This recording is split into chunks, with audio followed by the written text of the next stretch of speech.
60 मील लंबा चौड़ा मोती महल। नबी अकरम ने फरमाया, जन्नत में एक ही मोती से बना 60 मील लंबा चौड़ा एक खैमा होगा। इस खैमे के हर गोशे में मोमिन के घर वाले बसेंगे। मोमिन जब अपने अहल खाना के पास जाएगा तो खैमे की वसअत के बाइस दूसरे बसने वालों को देख नहीं पाएगा। ज़बान से निकलने वाले बोल। रसूल अल्लाह सल्लल्लाहु अलैहि वसल्लम ने इरशाद फरमाया, बसा औकात इंसान ऐसी बात कह जाता है जिसके नुकसान को नहीं समझता, और इस बात की वजह से वो जहन्नम में इतनी दूर जा गिरता है जितनी दूरी मशरिक और मगरिब की है। किस शख्स के ख्वाब सच्चे होते हैं?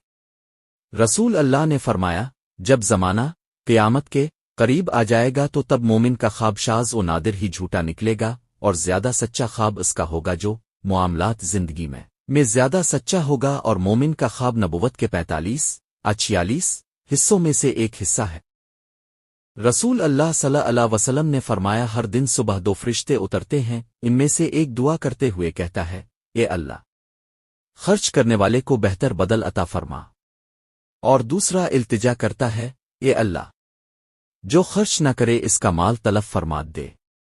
रसूल अल्लाह ने इरशाद फरमाया, जिस शख्स पर तंगदस्ती मुसल्लत हो जाए वो मुझ पर कसरत से दुरूद पाक पड़े, इसलिए कि दुरूद शरीफ तंगदस्ती को ख़त्म करके कसरत रिस्क और हाजात को पूरा करने का बाइस है।